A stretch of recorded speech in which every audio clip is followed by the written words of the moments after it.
Welcome to video number 1 of Economics chapter number 3, Money and Inflation. Let's start the topic. See, money जो है ना हर economic activity का centre में है मॉडर्न वर्ल्ड में. तो to satisfy our needs any individual requires money to buy goods and services. Money सिर्फ एक एक्सचेंज का मीडियम नहीं है, वो एक स्टोर का वैल्यू भी है. People save money for their future needs. ना सी ह्यूमन नीड्स जो है ना अनवांटेड है, अनलिमिटेड है, sorry. And a person cannot satisfy all ones by one's own produce. Thus a person tries to satisfy maximum possible wants by way of mutual exchange of goods and services. आज आदमी simple life नहीं जीता है, उसके हजारों needs है और वो खुद सब कुछ खुद तो प्रोड्यूस नहीं कर पाएगा, इसलिए वो किसी और पे डिपेंड करेगा. लेकिन एंशिएंट टाइम में human beings used to satisfy their wants by exchanging goods and services among themselves. So such a system of exchange of goods for satisfying wants was called barter system. Barter system यानी क्या? अब देखो meaning अगर देखिए barter system का, तो barter system is a system of exchange where goods or services are directly exchanged for other goods or services without using a medium of exchange such as money.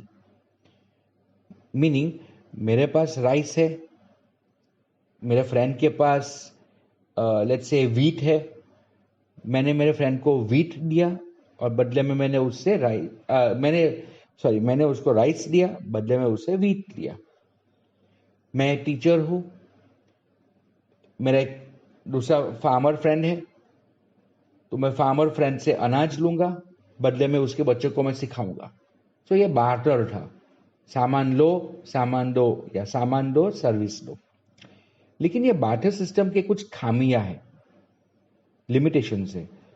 C earlier years में कोई भी individual था, उनका life बहुत simple था. They lived a simple village life.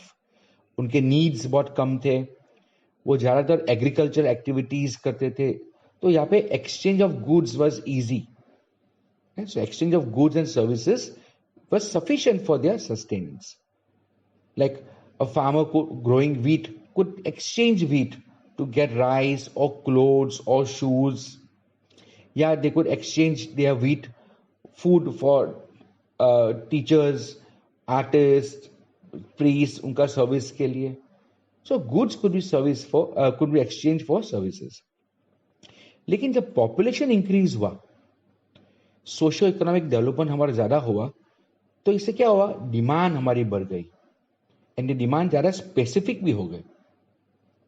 So industrialisation, urbanisation, division of labour and specialisation made barter system limited and less applicable. Industries का बढ़ना, cities का बढ़ना, काम का बंटवारा हो जिससे स्पेशलाइजेशन हो जाए, कि एक आदमी एक ही छोटी काम करने में स्पेशलिस्ट हो, वो जनरल काम नहीं कर पाएगा. Like a carpenter can not, general carpenter would make the entire table. जब स्पेशलाइजेशन हो गया तो एक आदमी एक छोटा काम ही करेगा और बहुत सारे लोग मिलके पूरा टेबल को, पूरा चीज को बनाएंगे. तो यहाँ पे कोई एक व्यक्ति पूरा प्रोडक्शन नहीं कर रहा था, इसलिए एक्सचेंज का प्रॉब्लम आ गया. तो ये बार्टर सिस्टम के लिमिटेशंस अगर देखिए, first limitation is the issue of mutual adjustment of wants. मुझे राइस चाहिए और सामने वाले को अगर गेहूं चाहिए, मेरे पास गेहूं है तो मैं एक सामने वाले को दे के बदले में राइस ले सकता हूं. यानी म्यूचुअल वंट का एडजस्टमेंट होना चाहिए. What somebody wants, I should have, and what they have, I should want. लेकिन अगर ऐसा ना हो तो प्रॉब्लम आएगा. गोट बेचने वाला को राइस चाहिएगा, लेकिन राइस बेचने वाला का गोट नहीं खरीदना है तो प्रॉब्लम आएगा, जो बार्टर नहीं कर पाएंगे ना, म्यूचुअली वो आपस में वो एक्सचेंज नहीं कर पाएंगे. Second limitation is this difficulty in storing value. अब फार्मर ने लेट्स से वेजिटेबल उगाया, तो वो वेजिटेबल को वो तुरंत उसको मार्केट में निकालना पड़ेगा, यानी उसको एक्सचेंज कर लेना पड़ेगा, वो रख नहीं पाएगा, तो स्टोरिंग वैल्यू नहीं है, स्टोर नहीं कर पाएगा, it's very hard to store. So basically what happens, अगर आपका प्रोडक्शन ज्यादा हो जाए, आपको तुरंत मार्केट में डालना पड़ेगा, तुरंत एक्सचेंज करना पड़ेगा, जो पॉसिबल नहीं है, बिकॉज बार्टर सिस्टम में it is very difficult to store this goods. Third main problem was the problem of measurement of value. How do you measure कि 1 kilo rice is equal to how many kilo wheat?